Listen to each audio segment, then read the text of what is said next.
They made him kneel. Dust lifted in slow halos around Sheriff Kane's boots as the hangman shoved him to the planks, hemp brushing his cheek like a serpent tasting heat.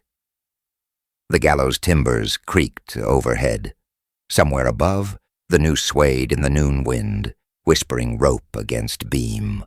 Men's boots thudded. Women hissed. A child cried and was hushed with a rough hand. Sunlight burned the square white and hard, turning every nailhead in the platform into a star. Kane's hat lay crushed beside him. Blood from a split brow spidered through dust and pooled under the shadow of his scar. Shackles bit his wrists. Iron smelled like old rain and rage. His silver badge, his law, was not on his coat. It spun in the hangman's palm like a coin, flashing, then clinked against the post when the man pinned it there as a trophy. The crowd jeered at the gleam. Devil, murdering bastard, string him high. The town of Mercy Ford looked smaller from the height of the gallows. Just one crooked street, false front saloons, a leaning church, the courthouse with its windows gaping like missing teeth. But the noise was big, thick. It pressed against Kane's skin the way fever pressed against bone. He breathed dust and the bitter green scent of fresh-cut rope and watched a fly settle on the hangman's sleeve. On the platform's edge, Deputy Clive Marrow stood easy as a Sunday prayer. Clean boots, shined gun. A smile that didn't reach his eyes. He had a sheet of paper in his hand and a preacher at his elbow. They made a picture fit for a broadsheet. The righteous deputy, the upright word of God, and the fallen sheriff kneeling in the heat. "Sheriff Ezekiel Kane," Marrow called, pitching his voice to the balconies and the open windows where faces crouched in shade. Tried and judged for the murder of rancher Abel Grady. Sentenced to be carried without delay. "Tried," Kane said, tasting iron, the word low as gravel in his throat. The crowd hissed again at the sound of him.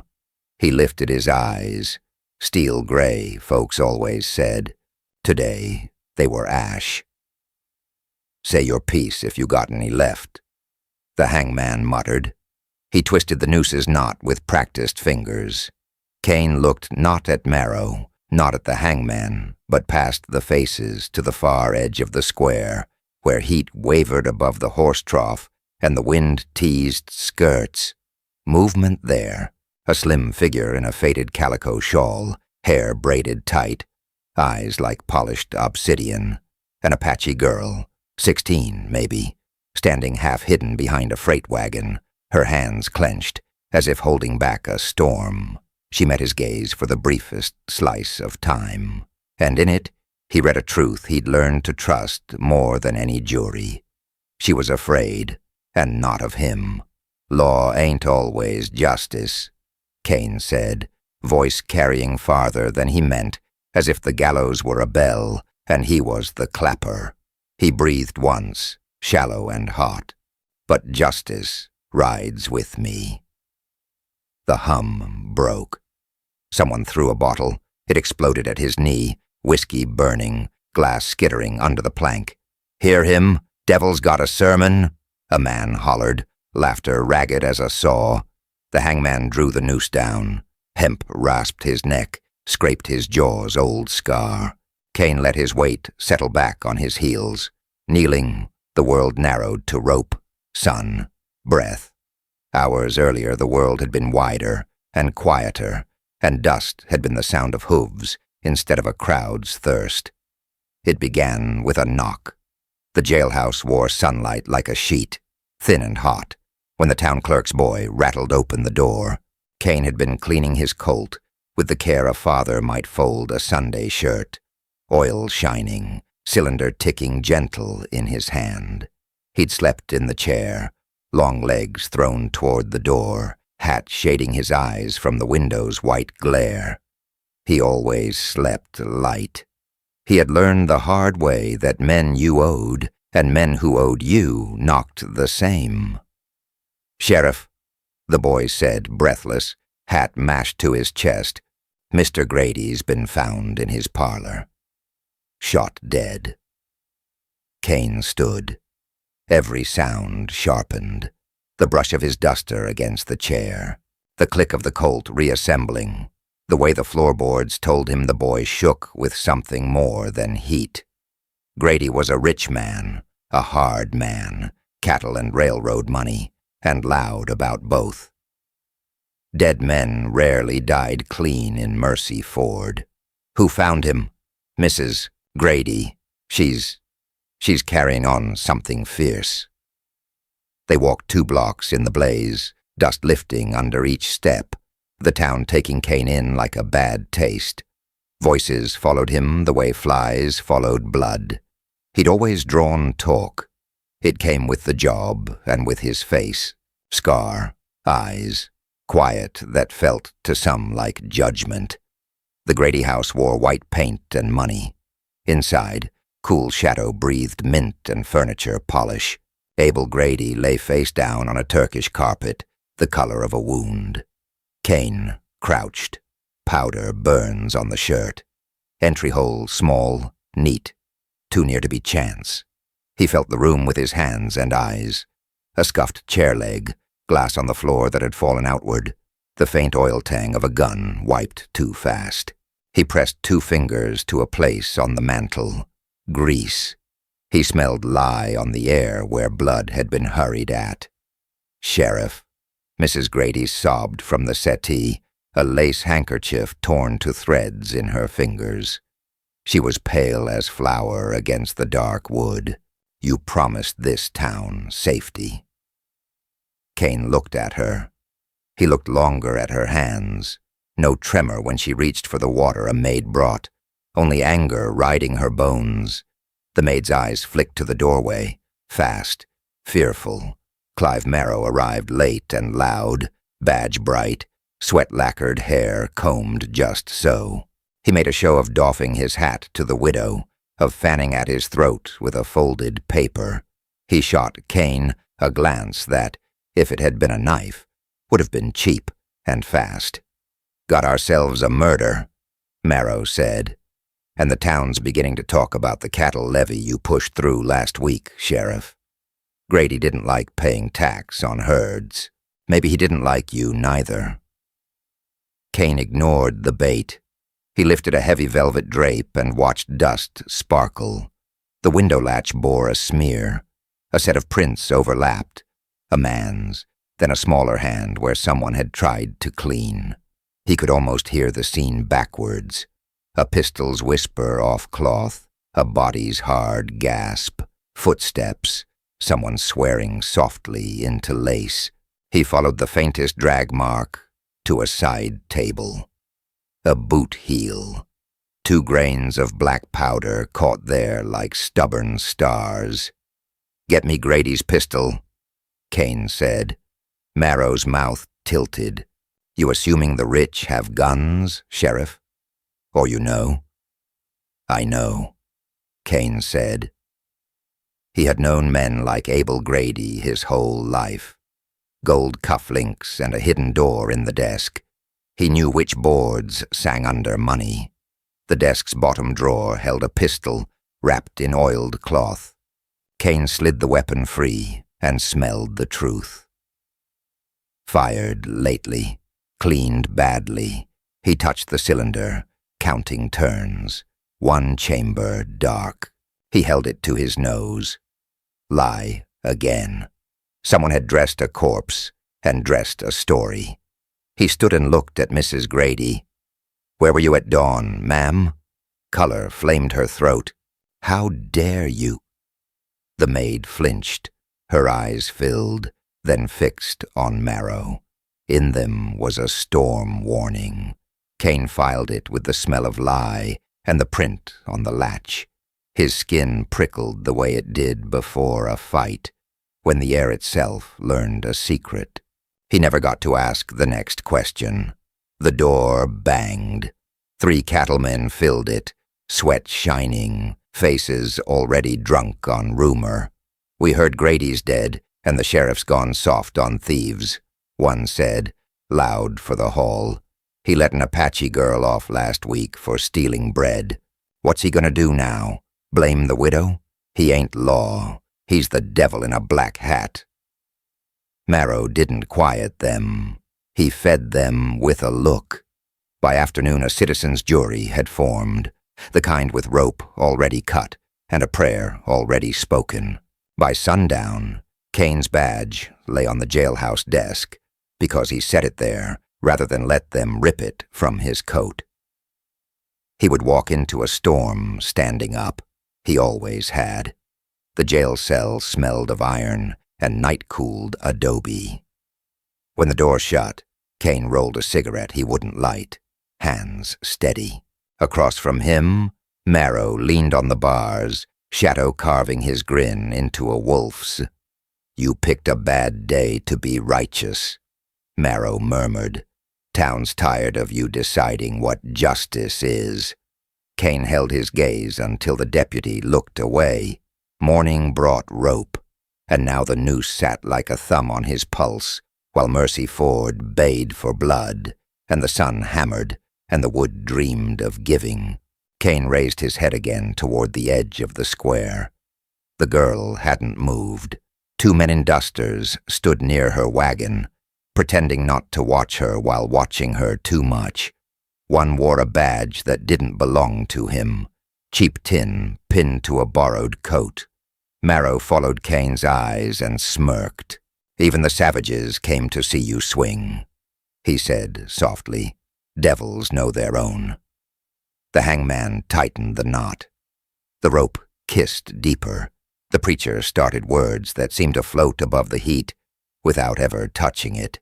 "Kane," the hangman said, not unkind, "it goes easier if you don't fight it." His palm, work rough and scarred, settled on Kane's shoulder. A human touch, unexpected and terrible. Kane's mouth tasted of smoke that wasn't there. The world narrowed once more. Rope, sun, breath, and the girl, stepping forward now, fingers white on her shawl, lips parting as if to tear open something that could not be re-sewn. A flicker of sunlight caught on metal in one of the duster's sleeves. The hangman's hand moved toward the lever. Kane's eyes found the girl's, and in that sliver of time, he had to decide. Die clean and keep her safe, or force the truth into daylight and paint a target on her heart. The lever creaked. Which choice would he make before the drop? Hours earlier, the town hadn't decided to hang him yet. The dust hadn't tasted of rope. The sun was just a hard white coin over Mercy Ford when Sheriff Kane stepped out of Abel Grady's house with a wrapped pistol, a stained cloth, and the look of a man who'd put his hand in a rattler's den and felt it breathe. The porch boards popped under his boots. Behind him, the parlor still smelled of lye and haste. He'd seen the scuff in the carpet, the powder burn at the ribcage, the window latch with a greasy smear, and the maid who trembled whenever Deputy Marrow looked her way. He'd watched Mrs. Grady pour water with a hand that didn't shake. The pistol from the desk drawer had been fired and cleaned like a lie told twice.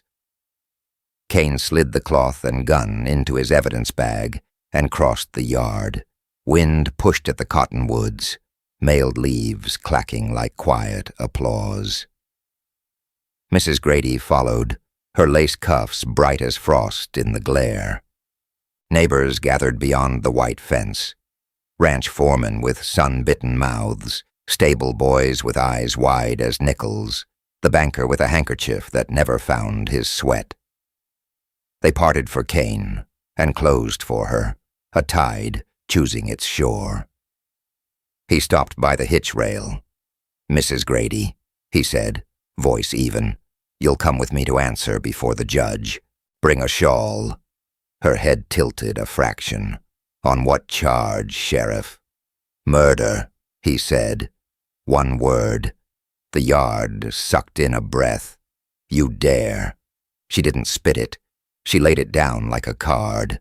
Abel was this town's spine. "You think you can put me in irons on the gossip of a half-breed maid? On the stink of lie and the weight of powder," he said, "on a pistol that was wiped too quick." Silence. Then Marrow's boots clicked on the porch. He'd picked up a swagger over the past year, and he let it swing now, hat cocked, jaw smooth, eyes amused. "Easy, Sheriff," he drawled, hands lifted like he was calming a skittish horse.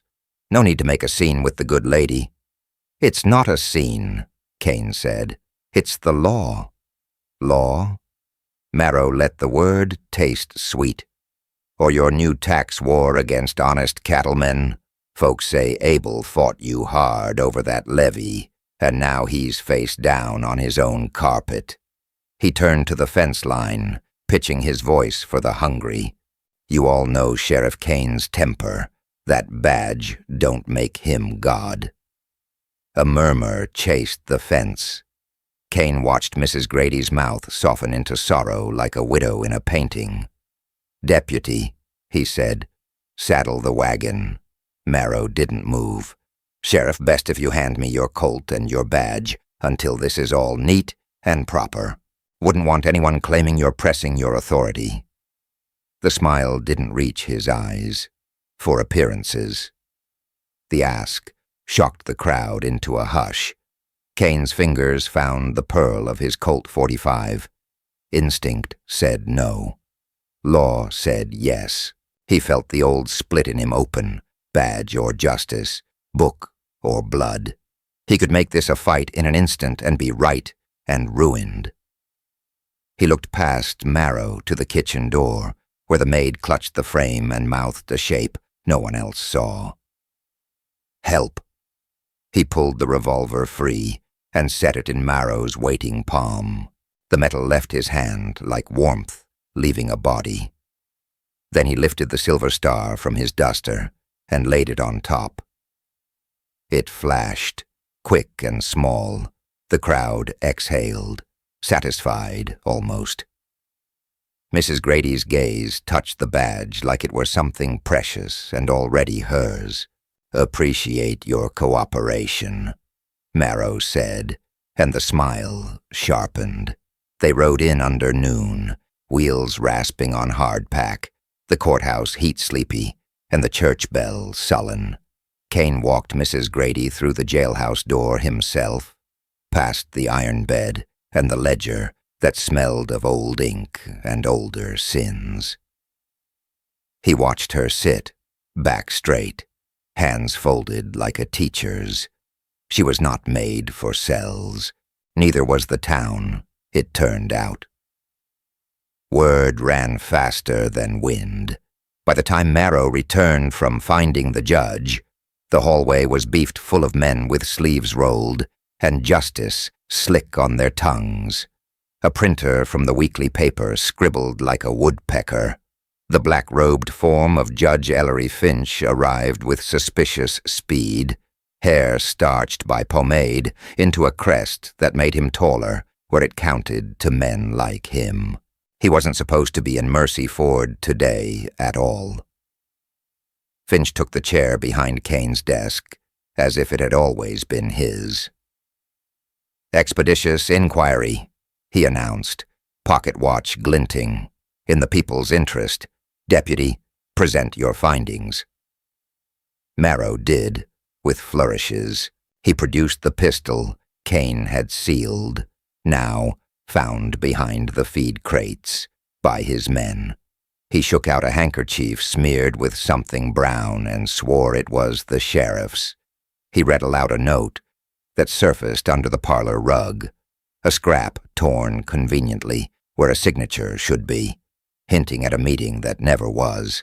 It stank, but stinks work on hot days when a crowd is thirsty. Kane stood with his hands on the back of a chair, silent. He could say the cloth was his. He kept it in his pocket that morning, scrubbing the cylinder clean. He could say the handkerchief in Marrow's fist wasn't his at all. His was in his coat. He could say 100 things. He said none yet. He was counting the holes. The maid shuffled in and took the stool. She kept her eyes on her lap. Finch didn't ask her name, only if she'd seen anything. Her throat worked. I saw. She stopped, eyes sliding to marrow, to the tiny twist of his mouth. I saw Sheriff Kane at the house last night. She whispered, a lie or a truth used like a club. He had patrolled at dusk. Half the town had seen him pass. Mrs. Grady sat composed as a saint. When Finch turned to her, she laid a gloved hand on her heart. Abel argued with Sheriff Kane over the levy, she said, voice chiming like glass. He said our land wasn't a coin purse. The sheriff said the town needed him to be firm. She glanced at Kane then, soft pity, stage lit. I did not believe it would come to this. You ever hear him threaten your husband? Finch coaxed. Her lashes dipped. It was answer enough for the room. Kane finally spoke.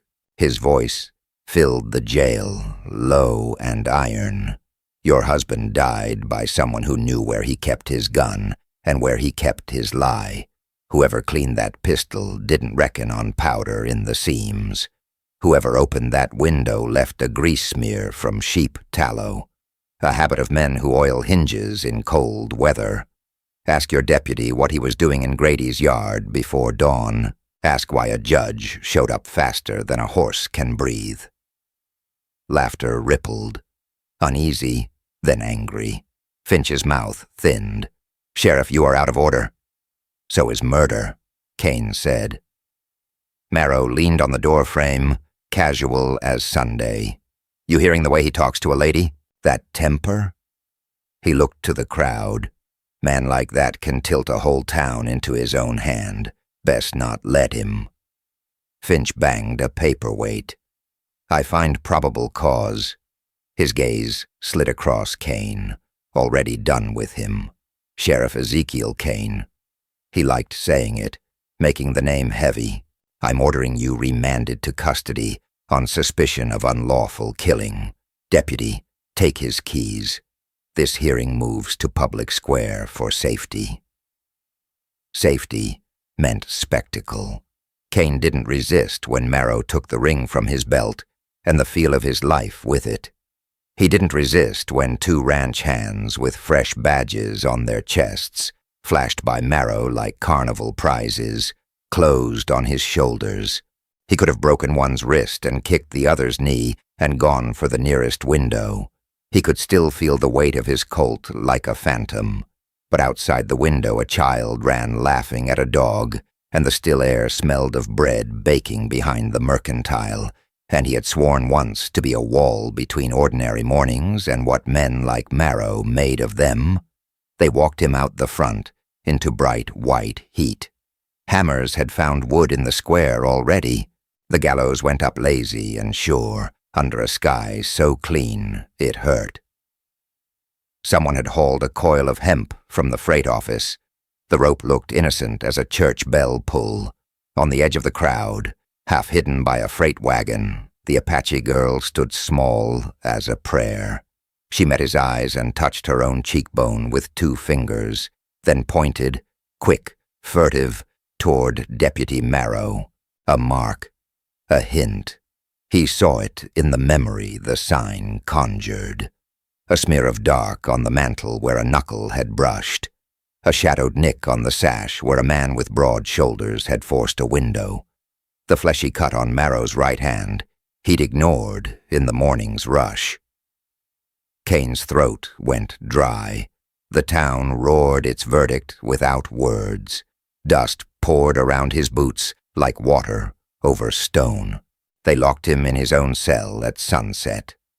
Bars turned gold, then iron again in the cooling light. Outside, saws sang, and the hangman joked to hide his drink. Kane sat on the iron bed and watched a moth bump itself senseless against the lamp globe. His hands ached for the shape of his badge, The small cool comfort he spun when he thought. The hook on the wall where it usually hung looked bare as a rib. Footsteps scuffed. Marrow appeared at the bars, hat in hand like a mourner, the stolen star glinting from his vest. "Town sleeps better with a devil named," he said lightly. He slid something through the bars. Kane caught it without thinking. A small square of linen, stiff with dried brown. Not his handkerchief. Someone else's, cloth from a lady's cuff, stitched with tiny dove-gray thread. Marrow's smile didn't move. "Evidence," he said, "moves where it needs." Kane lifted the cloth to the lamplight and saw, trapped in the weave, a grain of black powder and a faint crescent of sheep tallow gone greasy with heat. Mrs. Grady wore dove gray this morning. Marrow had tallow on his knuckles. Why? Kane asked, not because he needed an answer, but to hear where the lie creaked. Marrow's eyes cooled. Because Mercy Ford belongs to men who can pay for it, and because you forgot that the badge is only metal if you won't sell it. He tipped the brim of his hat, courteous as poison. "Sleep. We string you at noon." When he was gone, a thin voice rose in the alley, a whisper, a girl's, pressed through the tiny window like smoke. "Sheriff," it said. "I saw him. I saw the deputy." The syllables shook. "If I speak, they kill me." Kane stood, the iron of the bars a chill against his palms. The moth knocked the light again, frantic. He could tell her to stay away, save herself, let the rope take him and be done. Or he could ask for truth and paint her in target light. Boot heels clicked down the hallway, more than one pair. The keyring jangled like spurs. The cell door bolts slid. Someone was coming for him before midnight. The bolts slid like a knife coming out of a sheath. Kane rose from the cot before the door swung, boots flat on stone, wrists ready though shackled. Lantern light poured across the cell, thick and yellow, turning dust into gold flecks that hung and didn't dare fall.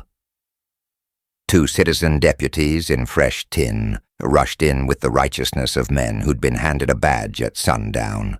Behind them stood Clive Marrow, hat tilted, mouth smiling, eyes cold.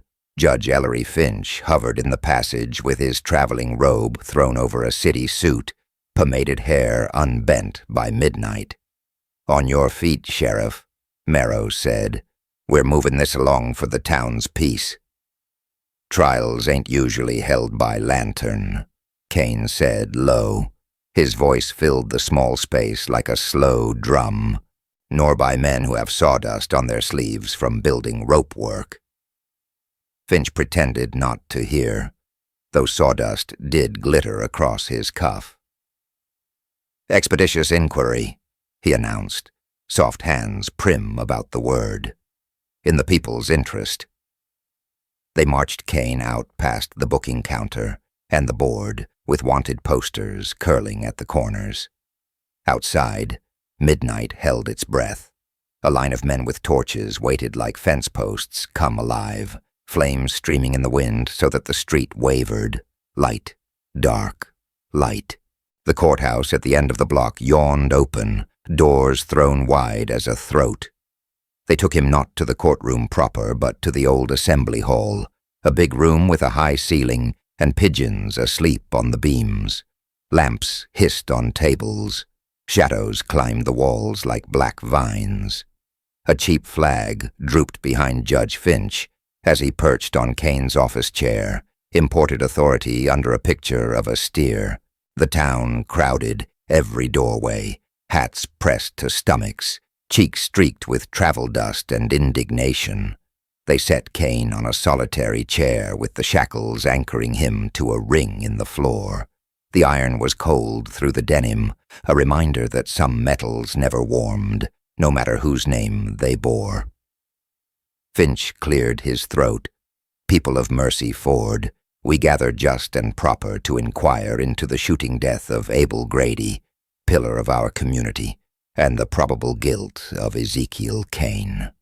His eyes skimmed the room like a collector appraising cattle. "Make it short, Judge," a rancher called. "We got a gallows half raised, and son waits for nobody." Laughter, mean and ready, bounced off the rafters.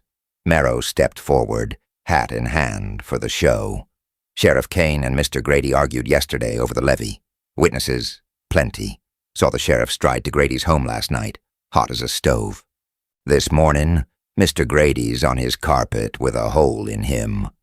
He let it settle a beat, then pulled a cloth-wrapped bundle from his vest like a conjurer.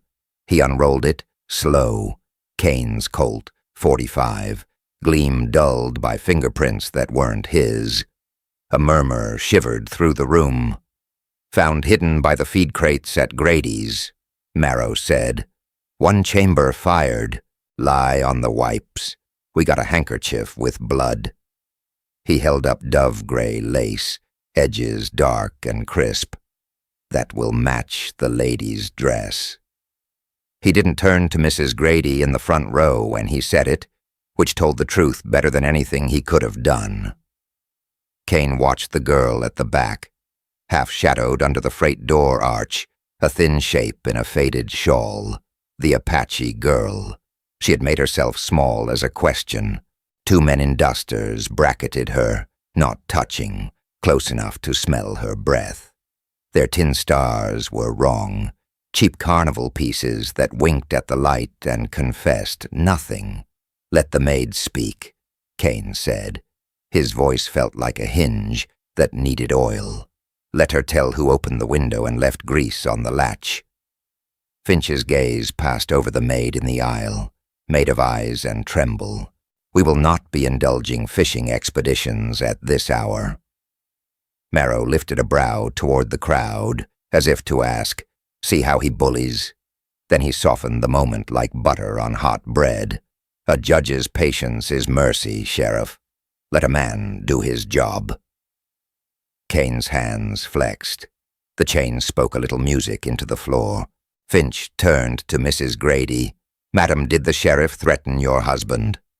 She laid a gloved palm to her throat, the exact pose of a lady about to faint. "He raised his voice. He spoke of taxes.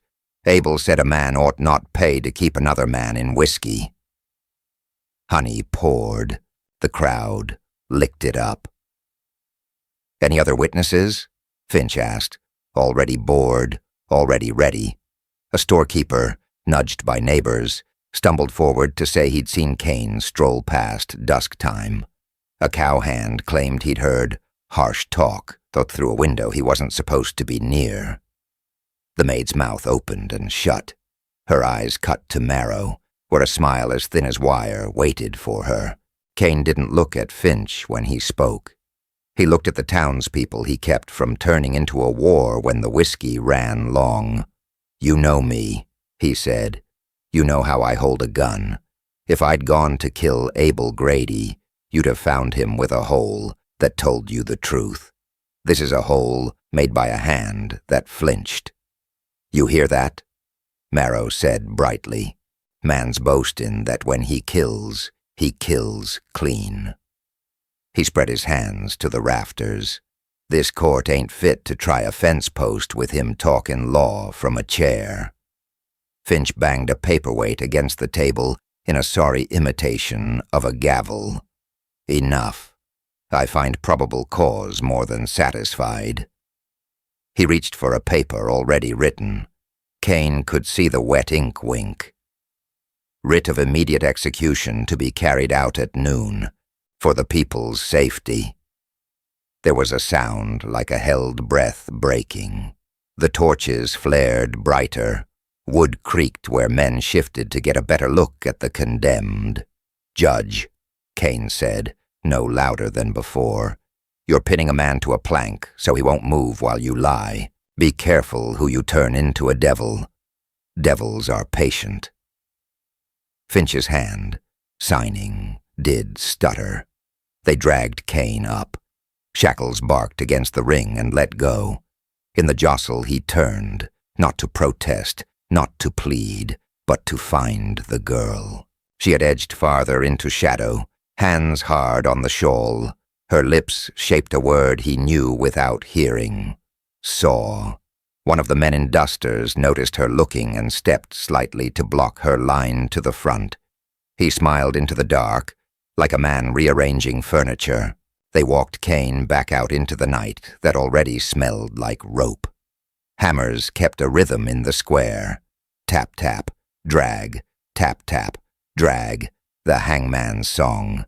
The gallows skeleton stood in moonlight, angular and sure, a black geometry against a milky sky.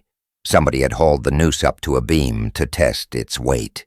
It dangled there for a heartbeat, silhouette like a question mark, then dropped back down, coiled on the plank, like a sleeping snake. Marrow fell in beside Kane, too close, breath hot with coffee and something sweet. You see how quick justice can ride when a town needs peace, he said, friendly as a pickpocket. Come morning, it'll be quiet here. Folks will say you were necessary once, but you got too proud. They'll lay flowers. They'll sleep better. They'll sleep meaner, Kane said. Marrow's smile stayed, but the edges showed. You're a hard man to kill clean, Sheriff. But we aim to kill you clean just the same. Back in the cell, the night grew long and sticky. The lamp threw a halo that never reached the corners. Through the high window came the dry scratch of stars and the far mutter of men arguing over lumber and knots. Every so often the hangman laughed, quick and nervous, then coughed it away. Kane sat and turned the square of dove-gray lace in his fingers. Powder lived in the weave like a buried seed. Sheep tallow made a crescent stain. He thought of Mrs. Grady's gloved hands and of Marrow's knuckles, oily with hinge work done before dawn. He thought of the maid's silence. He thought of a girl whose eyes had the steadiness of people who had already survived too much. Bootsteps slurred past and stopped at his door. Marrow again, hat off now, hair collapsing in the heat. He rested his hands on the bars and looked at Kane like at a rare animal he'd finally trapped. You try to call that little squaw into it, he murmured, voice pitched so low the word barely cleared his teeth. She won't make sunrise. This town don't need her kind talkin'. Kane didn't move. You already got men on her, he said. Not a question. Marrow's silence was agreement. Then the smile slid back on. Sleep easy, he whispered, stepping away. Noon comes fast. It didn't. The hours stretched thin. He heard the church bell practice a single, mournful note, then go still. He heard one of the citizen deputies snore, and another reprimand him with the scrape of a chair. He heard the gallows accept its last brace. Near dawn, when the sky behind the hills just barely ghosted blue, a soft scritch sounded at the bottom of the cell door. Kane lifted the lace and crouched. A small, shaking hand eased something under the gap. A cartridge, hand-rolled, the paper marked with a tiny red thumbprint. Grady loaded his special rounds with a dimple at the crimp. The thumb was a girl's. Sheriff, came the whisper through the keyhole, thin as spider silk. He did it. I seen him through the kitchen door. A breath. If I speak, they'll hang me too. Kane closed his eyes a moment. The chain against his wrists felt heavier than iron, felt like oath. When he opened them, he slid the cartridge back to her with one finger. Keep yourself alive, he said, barely shaping the sound. Truth will need a tongue that ain't choked. The hand was still a heartbeat, then withdrew. Boot heels clicked in the alley gravel beyond the window, crisp and confident. A shadow cut the pale light, long as a rifle. A palm clamped over the girl's mouth, dragging her backward into the thinning dark. Kane hit the bars with both hands, iron ringing like a bell. The grip on the girl tightened. The man in the duster looked up toward the window, toward Kane, without a scrap of hurry, eyes bright even in dawn gray, and pressed a finger to his lips. Outside, hammers went quiet. From the square, the church bell began to toll for noon, though it wasn't yet morning. Dawn found him awake in the iron smell of his own breath, counting the slow ticks in the lamp's chimney as if they were heartbeats he could spend different. The night's last moth lay curled on the sill, dusted in soot like a tiny burned hand. From the square came the dull drag of a beam being dragged into place, men grunting, a hammer tapping 3 times, then pausing as if ashamed. The bell had tolled hours ago, wrong and early, rung by a hand that wanted the town's blood warm before the sun did. He'd heard the scuffle in the alley, too, the soft cry, and a palm clamping over it, the scuff of boots as a small body was pulled out of light. He had hit the bars until his wrists burned. The jailhouse kept its answers. He held the square of dove-gray lace between thumb and forefinger, turning it so the powder glimmered in the lamplight like stubborn stars. Sheep tallow made a thin crescent, greasy as a thumbprint on a Bible. Mrs. Grady's glove, Marrow's knuckles, lies you could feel, slick on the skin. The chain to his wrists rasped when he sat back. The iron ring in the floor took the sound and swallowed it whole. He could feel the gallows outside, the way a horse feels weather, a stiffness in the air behind his eyes. He let the lace lie and folded his hands until his knuckles whitened. The old scar along his jaw tugged with the movement. He saw, without wanting to, the doorway of a different house years back, their house, lit in a red flicker, wind pushing heat down the hallway like a broom. He saw a toy horse in his boy's fist. The paint charred and bubbled, and his wife's hair ribbon turned to smoke. He saw himself arrive too late.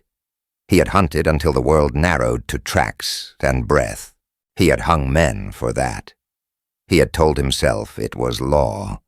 Some nights he wasn't sure he hadn't just called his rage by a prettier name. Footsteps creaked outside the cell. The door scraped, and the hangman eased in with a tin cup steaming in his hand. Morning made him look smaller. The rope man's swagger went away with the night. He set the cup on the floor and backed his shoulders against the bars, as if he didn't trust them to hold. "Coffee," he said, voice soft as burlap. "Ain't fit for man nor mule, but it's hot." Kane reached for it, the chain letting him have just enough. He drank, the bitterness biting his tongue. "You come to practice your knots on a full stomach," he said. The hangman snorted, then sobered. "Short drop," he said, thumb rubbing a groove in his palm that might have been from a lever. "Judge's instruction. No break. Suffocation. Says it's cleaner for the ladies." He looked ashamed of the words. "You wronged anybody I know, Sheriff?" "Most everybody, if you ask loud enough." Kane set the cup down and watched the man's hands. "What did they tell you about the girl?" The hangman's eyes flicked to the window. "Nothing I'd repeat where a soul could hear," he murmured. "But I seen a duster fella slip round back while the bellman told false. Didn't like his look. Didn't like his quiet." "Quiet's where the work gets done," Kane said. The hangman hesitated, then hooked a finger under his collar, pulling free a small bent nail. "Floor rings rust on the backside," he said, not meeting Kane's eyes. "Sometimes iron forgets it's iron. Can't say who dropped this. Can't say why." He let the nail fall, and it clinked against the tin cup like a coin in a poor box. "Much obliged," Kane said simply. The man left without blessing or curse, Boots whispering regret. The parson came next, hat in both hands, a book under his arm. He had a milky sheen in his gaze from too much squinting into other people's hurt. He took the stool as if the iron might bruise him. "You want a prayer, Sheriff?" he asked. "Pray for the town," Kane said. "Pray for a girl with a braid and a shawl who saw the wrong thing." He tapped the lace. "Pray for men who traded justice for speed." The parson's mouth worked. "You've carried a cross long time," he ventured gently. "Sometimes the law is a salve for that." Kane smiled without showing teeth. "Law ain't always justice, Reverend, and justice don't always come wearing a robe." The parson's eyes fell on the lace, the crescent stain. He knew women's work. His face flushed, then paled. Does the judge know of it?" "He knows everything he's paid to," Kane said. "You take that book and walk out the front door. Say nothing, but when the hammer falls, you stand close enough to see who flinches." The parson swallowed and rose. He looked older at the threshold than when he'd come in. "By thunder, Ezekiel, if you're innocent." Kane lifted a hand, the chain lifting with it. "If I am, or ain't, Reverend, watch who smiles." He was alone again with the coffee cooling and the nail like a promise at his boot. The ring in the floor had 4 bolts, slick with years of mopping. One head had a scar across it like a shallow mouth. He lay on his side, chain clanking, and worked the nail into the slot. The bed frame groaned. Sweat ran along his ribs to the cold stone. He turned the nail, easy, patient, the way he had once picked tiny knots from his boy's fishing line while the child slept on his boot. The bolt gave a whisper, then a quarter turn, then balked. He breathed. He turned again, boot heels on wood. He slid flat, the nail under his palm, breath gone quiet. Deputy Marrow filled the doorway with daylight behind him, a silhouette cut from velvet. His vest held Kane's silver star like a tamed sun. 2 men in long dusters flanked him. Their hats made their eyes into coins. Marrow took in the cup, the parson's warm absence, Kane's sweat. "You look thoughtful," he said, voice all grin. "Mornin' brings clarity." "For some men," Kane said. The duster on the left set a bundle on the opposite cot and shook it until it woke and revealed a face. The braid loosened now, the shawl gone, a red welt along one cheek like a smeared sunrise. The Apache girl looked small, without shadows to hide in. Kane's breath came cold and clean. The chain went heavy again on his bones. "She ain't much for town courts," Marrow said mildly, "but she'll oblige us here." He took a folded paper from his pocket, crisp edges, ink still shining. "This here's a confession. Says you shot Abel Grady in a fit over money and drink. We get your scrawl, sun climbs, rope drops, town sleeps sweet. If you balk, our friends escort this little strayed lamb beyond city limits, where coyotes ain't the worst teeth waitin'." The girl's chin lifted the smallest notch. She had the eyes of people who measured fear not by noise but by breath left. "He didn't," she said, voice raw. "Your man did, the one with oil on his hands." Marrow's mouth barely moved. The duster on the right touched 2 fingers to the welt, not gentle. "Hush," he said, voice like salt. Kane's hands curled, but he didn't move. He let the chain be what it was and chose words instead. "Release her," he said, tone flat as an anvil, "and I'll sign your paper." Marrow's brows rose. "Just like that? Just like that." The judge appeared behind them, hair perfect as carved soap. He took the paper like a man taking a tithe and held it between 2 fingers. "You've saved us all trouble, Sheriff," he said briskly. "It will read, I, Ezekiel Kane, did trade a lie for a life," Kane said, gaze never leaving the girl. "You'll let her go first. She walks into the church crowding and stands by the bell rope. You break your word, and I will haunt what you love until it cracks." Finch smiled thinly, but the duster men shifted, each calculating the cost of a lie in a room with this many eyes. Marrow tapped the bars with his knuckles, more amused than irritated. "You put stock in ghosts, Judge." "I put stock in efficiency," Finch said. "Do as he says. Walk the savage to the church." He turned the confession, presented the blank line to the steel-gray eyes that had not blinked since the girl woke. "Right." The duster on the left jerked the girl to her feet. She swayed, caught herself, didn't look at Kane again. One heartbeat, two, and they were gone, boots ticking down the corridor like a metronome, counting out a man's last clean seconds. Kane looked at the paper.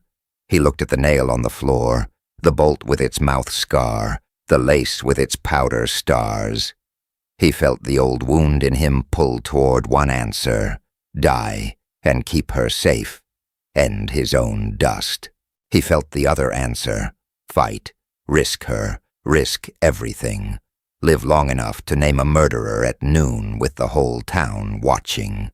His badge was on the wrong chest. His rope waited outside. His boy's toy horse smoked again in his memory. "Tick-tock," Marrow murmured. Kane reached. He took the pen. He dipped it. The ink gathered heavy. He put the nib to paper. Crows clattered from the courthouse eaves, loud, sudden, a black rush, and a scream cut the square like a wire being pulled tight. Not the girl's, a man's, from the direction of the church. Marrow's head snapped toward the sound. Finch flinched so hard, the pen line inched sideways of its own will. Kane did not move the pen. He lifted his eyes, slow. "Sounds like your morning got complicated," he said. "Get her back," Finch hissed, all elegance gone brittle. The duster men were already pounding away. Kane slid the pen off the page, ink thick at the tip, like blood about to fall. "Judge," he said, quiet and sure as hammered iron, "you move that lever before the truth stands up on its hind legs, and you'll wish you'd chosen a longer drop." The judge stared at him, as if seeing, for the first time, the shape of a man who could choose either halo or horns without trembling. Outside, the bell began to ring on its own, and the hangman's lever groaned as somebody laid a hand on it, someone who wasn't the hangman at all. The bell devoured the dawn. It clanged wild and wrong from the church steeple. No measured peals, just a hard, panicked cry that bounced off false fronts and shook dust from window sashes. Men looked up with coffee halfway to their mouths. Horses tossed their heads. The hangman, halfway up the gallows stairs with a coil of hemp on his shoulder, froze as a stranger's hand slid to the lever and tested its weight like a thief testing a gate. "Off that," the hangman barked, slapping the man's wrist away. The dustered stranger smiled without teeth and drifted back into the crowd, the sort of retreat a snake makes into grass. Inside the jail, the bolts shot again. Marrow's tin deputies hauled the door wide and flooded Kane's cell with yellow light. "On your feet," one said, voice pitched to sound official and landing somewhere nearer to fear. Kane stood. The bent nail was warm against his palm, the floor-ring bolt half-turned where he'd worked it. He slid the nail into his boot top and gathered the square of dove-gray lace into his cuff. The parson's bookish smell still clung to the air, a thin balm under iron. They chained him and walked him out into a morning that felt already used. The square had filled like a stock tank after a flash flood. Faces at windows, faces in doorways, faces lined along the rope of bodies that was becoming a road between the jail and the gallows. The noose hung ready, a pale question mark against blue. The gallows timbers creaked, as if remembering other weight. Across that crush of voices, the church doors banged open. The parson came out first, hat skewed, breath hard. Behind him stumbled a duster man with blood along his temple, cursing, and behind them both the Apache girl, hair loose from its braid, shawl gone, eyes bright as a match head. She had both hands on the bell rope, and with each jerk, the great bronze mouth above them shouted the same word over and over. Now. "Hold," Kane said, though the only one who heard him was the citizen deputy with his hand on Kane's arm. The man's fingers eased a fraction without meaning to. Judge Finch came striding with his robe hitched, pomaded hair unbent by crisis, voice already scolding. "Enough of this nonsense," he snapped, mounting the gallows steps as if onto a parlor dais. "We will have order for the people's safety." The parson did not look at Finch. He raised something in his fist, paper gone limp with age and damp, and waved it once. "Found where no man with clean hands would ever think to look," he said, voice bigger than his chest. He held the paper up to the morning. Sunlight showed what the lamplight had not. A dark, dried bloom across one edge. Blood, gone brown, letters bled and still legible. A hand that had pressed hard. Abel Grady's writing. A merchant breathed. The square leaned toward the page like wheat toward rain. Finch's jaw flexed. "You will give that to the court," he said, palm extended. The parson folded the sheet instead and tucked it under the Bible's cracked leather. "You can read over my shoulder with everyone else," he said, "or you can get off that platform before the Lord witnesses more sin stacked on sin." Murmur, quick and electric. Men who'd come to watch a hanging turned their faces to watch words instead, which is a different kind of danger. Marrow pushed forward. Smile turned polite and dangerous. "Parson, you go careful. Letters ain't law." "Sometimes law signs a letter," the parson said. He opened to the page and read, voice steady. "If anything happens to me, it will be on the hand that oils my hinges and counts my tax in the night. I made payments to CM and EF to keep my herds unmeasured. They came by before dawn to talk of more." He stopped because the sound of the names had hit the square like a thrown brick. Eyes snapped to Marrow's vest, where Kane's silver star glinted, and then to the judge's robe. Ellery Finch's face did not change, which was its own kind of confession. "Lies," Finch said, crisp and easy, "manufactured to slander officers of the court." "Then why's your glove missing its cuff?" a voice called, sharp as a tack. The maid had pushed herself to the rope line, fear riding her but not breaking her. Her hands shook, but her voice found a spine. "I tore it when you put your hand on me by Mr. Grady's kitchen door and told me to keep my mouth shut, or you'd shut it permanent." Her gaze flicked to Marrow, "And you. Your knuckles smelled of sheep tallow." The dove gray in Kane's cuff felt suddenly heavy. He raised it without a word, let the crowd see the lace, the crescent of grease, the grains of powder clinging like stubborn stars. It was a small square of truth, and the square is where truth changes men fastest. Mrs. Grady drew a breath too fast and touched her wrist, where the lace should have been. It was a tiny motion. In a quiet room, no one would have noticed. In a square tuned to rupture, it was Thunder. "Watch your tongue!" Finch snapped at the maid, but sweat had beaded at his temple. Marrow swung his gaze to the Apache girl, searching for a place to put his anger that wouldn't spark a fire he couldn't stamp. "You little squaw," he said, smooth and slow, and a fraction too loud. "If you'd kept yourself away from the kitchen door at dawn." He stopped because he'd heard himself. So had everyone else. Dawn. The detail no one but the killers should have known. Someone in the back said, "How's he know the hour?" Someone else said, "Kitchen door?" And the words spread outward like water under ice. The hangman, still at the lever, lifted his chin and spoke into the hot air. "I seen one of Marrow's men on this platform before sunrise, hand on my gear," he said flat. "He don't work for me. He don't work for the dead, either." Finch tried to climb back into control, words stacking faster. "This is mob mischief. This is seditious. This is—" "The inch between law and justice," Kane said, not loud, not quiet. It slid through the square anyway. The sound of his voice turned heads as if a wind had changed.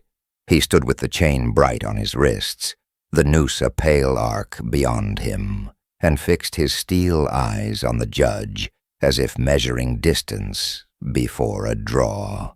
"Law ain't always justice," he said, the old sentence landing like iron on an anvil. "But justice rides with me." A hush. Even the pigeons on the courthouse eaves cocked their heads. Marrow's hand dropped instinctively to the gun at his hip, the gun that had lived in Kane's holster until yesterday. He found nothing there he trusted. He turned instead, quick as a whip, and lunged toward the parson, fingers reaching for the blood-bloomed letter. The Apache girl moved first. She slid in front of the parson, small and steady, hands out like she'd stop a flood. "No," she said. Just that. No sermon, no story. Only a rock placed where a river had run. Marrow's face broke. "This isn't your town," he spat. "This isn't your—" "Truth don't pay taxes," the parson said, and held the page higher. Kane watched the town choose in the space of a breath. He could see it move across faces, suspicion shifting to certainty, certainty to anger, anger to something colder. The banker lowered his eyes. The blacksmith rolled his shoulders like a man readying himself to lift a heavy thing. Finch saw it too, and made the fastest decision of his life. "Deputies," he snapped, voice suddenly dry as bone. "Do your duty." The two duster men moved as one for the parson's throat, one for the girl's mouth. The hangman, God bless him, threw his weight into the lever to hold it shut with his back, teeth bared. The maid screamed and didn't stop. Somewhere a dog howled, a clean sound in a dirty morning. Kane felt the bolt under the floor ring loosen that last hair's breadth in his memory. He shifted his feet, half an inch, maybe less, and the iron chain sang a different note against the loop. "Give me just one breath more," he thought. One. He didn't get it. The rifle cracked from a rooftop, high and mean. White smoke bloomed from the hotel eaves like breath on winter glass. The first bullet snapped the parson's hat brim into paper and sent the Bible skidding, the letter fluttering free. The second took a chip off the gallows post and hummed on past Kane's ear, hot as a wasp. In that stuttering half-second, paper rising on the breath of gunfire like a moth. Every man in the square reached for what he believed in most. Some reached for saints, some for iron, some for lies. The letter spun once, twice, and started to fall. Kane stepped. The chain bit, then slackened on the half-turned bolt until metal cried in protest. He went right through the space between law and justice, and as the letter fell, A shadow moved behind Marrow with a pistol lifted to finish what the rooftop had started. Aim not at the parson this time, but at the girl. The letter spun like a wounded bird. It lifted on the breath of gunfire, edges browned by old blood and fresh smoke, then tipped toward a fallen torch near the gallows stair. Kane saw all of it as one picture. The parson's hat flayed to felt, the maid's mouth open on a word that had no air, the judge's hand jerking for dignity, Marrow turning, not at the paper but at the Apache girl, while a new pistol rose behind him to finish what the rooftop had started. The big Kane moved. The bolt he'd worried at all night gave him a whisper of slack. He drove his weight through that inch, chains singing, and swung both shackled wrists like a flail. Iron caught the shadow's gun hand at the wrist with a crack that sounded like a branch snapping in winter. The first shot went wild and chewed a crescent out of the church rail. The second never came. Kane slammed his shoulder into Marrow, felt the deputy's ribs under silk, and borrowed honor, and sent the man staggering into the gallows post. The letter fell into fire. Flame licked the corner, curled the paper, turned names into smoke. The parson lunged, so did half a dozen hands. Too late. Heat ate truth with a papery sigh. The maid snatched the nearest scrap and pinched it out between trembling fingers.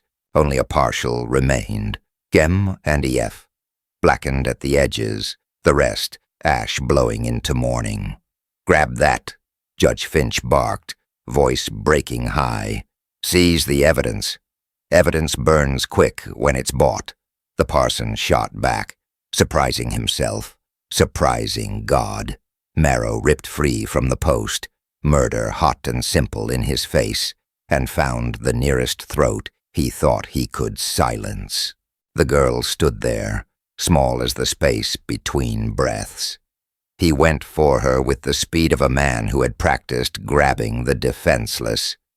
Kane dragged the chain across the plank, caught Marrow's ankle, and yanked. The deputy pitched forward, hands splayed, and the sheriff's silver star ripped off his vest on a nail. It hit the dust and spun, winking like a coin on a gambler's bad night. The crowd watched it spin with a kind of shame. A rooftop rifle cracked again. The bullet tore a bright splinter from the gallows beam and buzzed past the hangman's ear. The hangman, God help him, flattened one rough palm on the lever and snarled at the man in the duster who reached to pull it. "You lay that hand again," he said, "and I'll give you the drop instead." His voice had no performance in it now, only a tired man's line in the sand. "Deputies," Finch cried, words tumbling, "do your duty, end this riot." 2 duster men went for the parson. A third, bandaged from the church, drew on the girl. Kane kicked off the floor ring. The half-turned bolt made a sound like a tooth finally giving. Iron tore loose. The chain ran hot over his skin. He ripped his right wrist against the shackle, wedged the bent nail he'd hidden into the pawl, and levered. The ratchet coughed. The cuff popped, like a lark shot from a hedge. Freedom came like pain. Kane yanked the remaining shackle to his left wrist, down to half a loop, and made a weapon of it. He swept the chain low. It bit the bandaged duster's shin, buckled him, and sent his shot into the dirt at the girl's feet. Dust jumped. The smell of singed hemp and black powder braided into a taste like pennies. Marrow came up with a butcher's knife from somewhere close to his mean heart and slashed for Kane's belly. Kane turned. The blade found coat instead of flesh and tore a grin through the duster. Kane stepped inside and drove his forehead into Marrow's nose. Cartilage gave. Blood ran. For a heartbeat, the deputy looked like a child surprised. Then he screamed words meant to cut the town in half. "You all want truth?" he howled, spitting red. Grady paid, and then he balked. Finch took his coin, and I oiled his hinges. The maid saw, so I told her what I tell all you sheep. "Keep your mouth shut, or I'll shut 'em. This is my town." His voice carried up and down the street, into windows, into the place people kept their Sunday selves. He heard himself and couldn't swallow it back. That is how arrogance ends, not with a confession wrung, but with one thrown. The rooftop rifle spoke again, more desperate now. The parson jerked sideways. The Bible leapt from his hands, as if blown by a storm that had found the inside of a man and needed out. The maid screamed. The girl didn't. She moved like she had learned to move under men's eyes. Straight, sudden, sure. She planted herself between the parson and the gun, and faced the hotel eaves without flinching. Kane felt the old fork in him again, two roads that never met. Shoot the roof and save the crowd. Shoot Marrow and end the root of the rot. He had a weapon if he could get to it. Marrow carried Kane's Colt .45 in the wrong holster. The sight of it, the pearl grip, the honest wear, took Kane's breath the way grief takes it. Quick and hot. He went for the Colt. They hit together. Skin, chain, silk, badge scratched to dust. The gun skittered out and kissed the edge of the platform, teetered, almost fell into the powder flour of the street, then stopped against a plank knot, like it remembered its owner's hand. By thunder, someone breathed. Kane stretched. The shackle pulled at bone. He hooked the Colt with 2 fingers and dragged it back over splinters, over slurs, over a year of compromises he hadn't made. It fit his palm the way a psalm fits a dying man's mouth. He rolled to one knee, drew a line from sight to roof. He could feel his boy's toy horse in his pocket of memory, smoke black. He could feel the bite of rope that hadn't tightened yet. He could feel the girl's small, steady shape at the foot of the gallows. He fired once. The rooftop muzzle flash winked out like a star at dawn. A black figure toppled from the hotel eave and thumped through a veranda awning, then vanished in a slow collapse of canvas and dust. Silence hit the square with the force of something struck true. Then noise returned, the shocked kind, the kind men make when the world they woke into isn't the one they'd counted on. Finch lurched toward dignity and found only sweat. "He murders again," he cried, grabbing the only piece of script left to him. "He shoots from the scaffold. He defies the court. String him now for the people's safety." A portion of the crassod still wanted the world to be simple and nodded. A portion wanted a devil to hate and found him convenient. A portion, new and raw, looked at Marrow's bleeding face and at the silver badge in the dirt and at the singed scrap in the maid's fist, and could not make those pictures fit the old song they'd been singing since breakfast.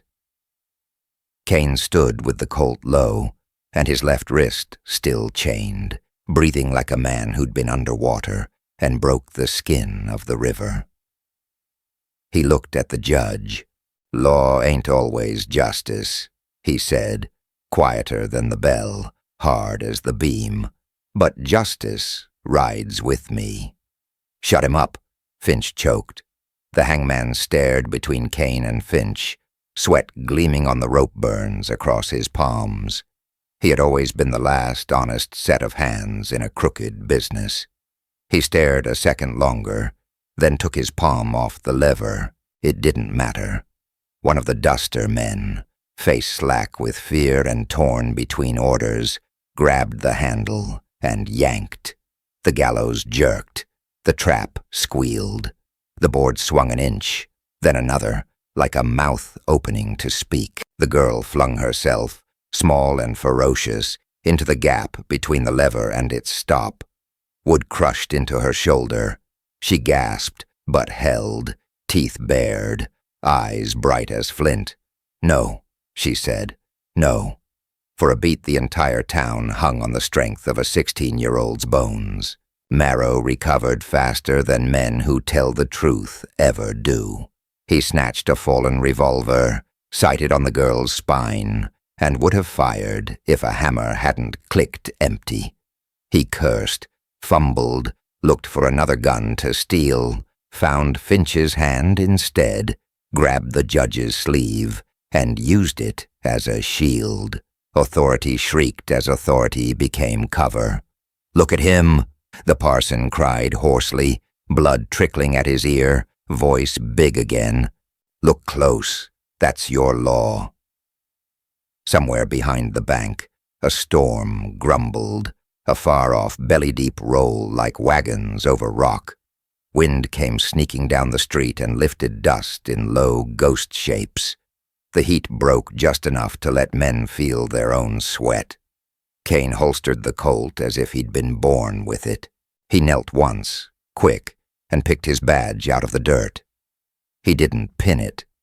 He held it at his side, where the metal could feel the heat and the dust and the ugly of the morning. "You want me dead, Judge," he said. "Say it plain. You want me to disappear. Do it yourself." Finch's lips moved like a man arguing with a mirror. Then he found his courage the way lesser men do, in other people's hands. "Hang him," he whispered to the duster at the lever, "for the people's safety." The lever creaked deeper. The girl's breath sawed. The hangman stepped forward as if to lift the weight off her with his own back, and from the far end of town, a new sound rode in, first a mutter, then a drum, then the steady thunder of iron and hoof. A column of riders spilled over the hill, dust boiling around them, sun-struck badges, not tin carnival, not stolen shine, real stars on real leather.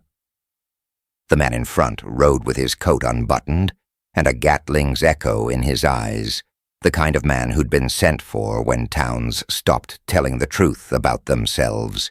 "Marshal," someone shouted. The word went up like a flare. Clive Marrow turned his head, calculation searching for a fresh lie to wear. Kane looked at the riders, then at the lever chewing into the girl's shoulder, then at the judge hiding behind another man's bulk. He raised his badge so the sun hit it, held it between two fingers like the last coin he could spend. "Marshal," he called into the boiling dust, voice steady as iron. "Decide fast." The riders didn't slow. The lever groaned, and the trap began to fall. The rope creaked in the dawn wind like a door to some final room. Sheriff Kane stood on the scaffold with his hands bound and dust in his teeth, the hemp noose grazing the scar at his neck, as if measuring him. The gallows loomed over the square, black timbers wet with night chill. Folks crowded the planks below, shopkeepers, ranch hands, mothers clutching quiet children, faces turned up like sunflowers that had learned to love thunder. Someone whispered, "Devil?" Another answered, "Martyr." Boots shifted. Spurs rasped. The town held its breath. Judge Hollis Brand, ermine-trimmed vanity on a lean coyote frame, read from a paper that already looked tired of him. "Kane, for murder committed under color of law, for perverting the peace, you are to hang by the neck until dead. May God have mercy." His voice slipped just once, then steadied under the weight of his borrowed dignity. On the platform's edge stood Deputy Lyle Boone, eyes small and bright as spilled shot, a bruise yellowing under his cheek where Kane had laid him out the night before. Lyle rested a hand on the lever like a man trying not to itch. Kane's silver badge hung on a nail where the town could see it, dull as a coin rubbed thin by too many hands. He looked at it, then at the crowd. Cold, flat light made every face honest. He thought of his wife's soft hands, his boy's quick laugh, the graves he'd dug with these same calloused fingers. He tasted dust and iron and regret. "Last words?" the judge asked. Kane's voice was low, steady, a prairie wind crossing a winter field. "Law ain't always justice, but justice rides with me." A few crossed themselves. Others spat. From the far end of the street came the fast clatter of a single horse. Heads turned. A slight figure slid from the saddle, boots splashing in last night's puddles. Nita, the Apache girl with eyes like flint and dusk. Mud streaked her dress. Wind tangled her hair. She held a black oilskin notebook tight to her chest. "I have something," she called, breath a white ghost in the morning cold. "From the railroad office. From Lyle Boone's trunk." Her words traveled like thrown knives. Murmurs swelled. The judge's jaw tightened. Lyle's hand twitched off the lever to the revolver at his hip. "Girl, you hush," he said, smile showing too much tooth. "You ain't part of this." Doc Merriweather pushed through the crowd. Spectacles fogged, palms up, peacemakers shuffle. "Let her speak, Lyle," he said.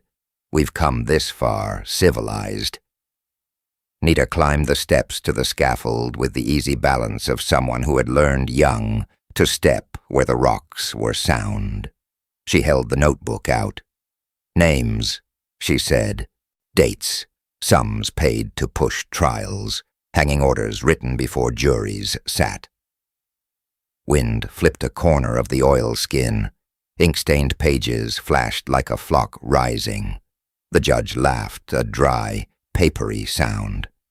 "Fabrications," he said. "Scribbles from a heathen what?" Nita's stare cut him off sharper than steel. "He took my sister to make a point," she said evenly, not lifting her voice. "Your deputy, and you called it lawful." Color crept up Brand's neck. Kane's wrists burned against the rope as he shifted, the fibers rasping skin. A gaunt calm moved through him. Either this was the road's end, or the bend in it. "Read," he told Doc, and the square fell quiet enough to hear the fly thrum over the livery. Doc opened the book with a trembling thumb. The first page bore the neat crabbed hand of a clerk who worshipped ledgers. To Judge Hollis Brand, for prompt adjudication, 300 in gold. Defendant, Santiago Reyes. Sentence, hanging by Friday. Signed, L. Boone. A hush. Then the second page, and a third. Names from the town's empty chairs. Boone's smile curdled. "You be careful, Doc." Kane watched the judge's eyes flick left, right, measuring escape. Horse, alley, crowd. The crowd shifted in the other way, closing apertures he wanted open.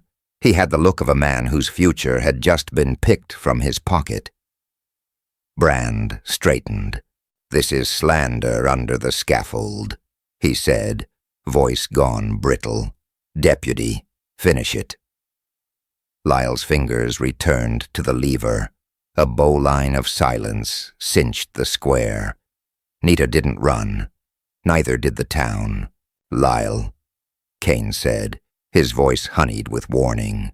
"You pull that, and there ain't no ledger big enough to carry what comes down with me." Boone's Adam's apple bobbed. He smiled again, and this time it looked like pain. "You hanged the wrong man, and you know it," he said. "Devil pays his own toll." Lightning clinked in Kane's blood. He remembered Reyes's wife clutching the jail bars, the prayer that had stuck in her throat like a bone. He remembered Lyle whispering to him through the cell's hush, "Do it quick and clean, Sheriff. Judge wants it done before the noon train." He remembered doing it. Choice came like a coin tossed and caught. One face for law, one for justice. Pick wrong and become the story the judge needed. Pick right and become another kind of story forever. Kane took a breath that smelled of pine pitch and old rope. "Hollis," he said to the judge, "not Mr. Justice, not Your Honor. Hollis, you sold our law by the pound." The judge twitched. Lyle swore and hiked his shoulder to yank. Nita moved first. With a flick of her wrist, she slid the badge off its nail and underhanded it. The arc was small, silver flashing once in thin light. Kane dropped to his knees, not as the town had first seen him in Part 1, not in surrender, but to catch. Cold disc met bound palms. He twisted, slammed the badge's pin into the noose's rope, and shoved. A quick, brutal twist a cowboy knows from haltering mean horses. Hemp fibers grated, a strand snapped. The noose loosened an inch. Enough. Lyle lunged and fired, too fast. The shot blew a splinter from the beam behind Kane's head. The crowd screamed. Kane drove his shoulder into Boone's knees. They hit planks hard. The lever didn't fall. The badge clattered, spinning, a coin deciding fates on rough wood. Hollis pulled a derringer from his sleeve, of course, and aimed it at Nita's back. "End this," he hissed to no one.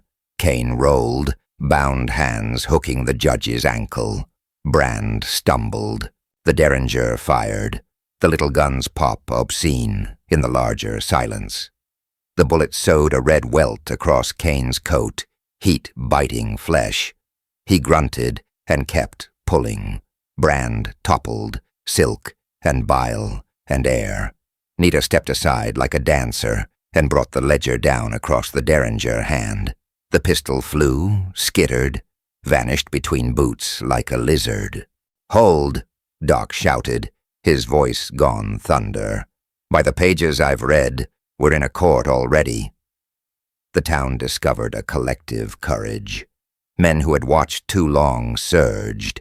The blacksmith grabbed Lyle's wrist and twisted until the revolver fell. The schoolmarm kicked it across the planks. Mrs. Reyes, her bonnet askew, eyes bright as wet obsidian, climbed the steps, took the rope that had been cut by one stubborn badge, and held it in both hands. Like a rattlesnake, she had finally chosen to kill. Kane found his feet. Nita cut his bonds with a knife that had come from nowhere and everywhere. Blood rushed back to his fingers, bringing pins of fire. He looked at the judge. He looked at the crowd. He looked at Lyle Boone, kneeling with his head ducked, mouth moving like a man trying to swallow a prayer he didn't know.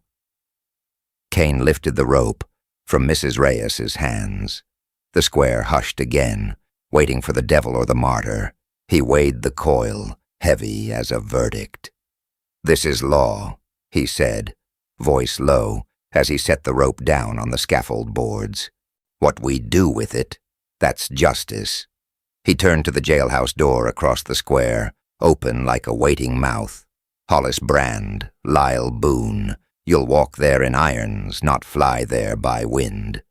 You'll face a real court with sunlight on it." A murmur of disagreement rose, hot, aching, human. "Let us have 'em now," someone growled. "Let 'em dance." Kane's eyes were knives again. "No," he said simply. "We don't fix a crooked scale by breaking it in half." The moment held like a drawn bow. Then the blacksmith nodded once. Doc exhaled. A mother pulled her boy close and whispered something that might one day matter. Kane stooped, picked up his badge, and pinned it back on with fingers that still shook. The silver looked different, not brighter, truer. He snapped the irons on Lyle, then on Brand. The shackles bit, a quiet sound like truth. They stepped off the scaffold together, Kane, his prisoners, Nita at his shoulder, the town flowing with them. The gallows shadow swung behind on its single, frayed whisper of hemp. Cliffhanger image At the jailhouse threshold, a rider in a dust-ghosted black coat pulled up hard, swung down, and shoved a telegram into Kane's chest. "From the territorial governor," he said. "Says the court you're sending 'em to is the very one that signed the first orders. Says you're to release 'em or be relieved." Kane's jaw tensed. He stared past the rider to the empty horizon, then down to the key in his palm. Badge or justice? Again.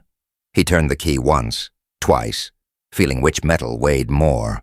The scaffold boards still held his boot prints when the square emptied. Kane stood alone with the wind tugging his coat and the rope whispering above like a tired sermon. He had chosen restraint when his blood begged for reckoning. He had chosen shackles over the drop. It had not healed what was broken, not in the town, not inside him, not in the ledger of ghosts where his wife and boy's names were written in a hand. Only he could see. But it had kept the law on its feet long enough for justice to climb back onto her own. He turned the badge over in his fingers. The same habit, a different meaning. Silver, dull in the morning, had cut a single strand when the whole noose looked eternal. Maybe that was all a man could ask of any symbol, that it hold in its small circle the chance to change one thread. The telegram still burned in his pocket. Another gallows, this one made of ink and orders, waited down the road. He would meet it the same way, eyes level, choices clean, hands stinging from rope burns he was willing to earn. Devil or martyr was for other mouths. He would be sheriff,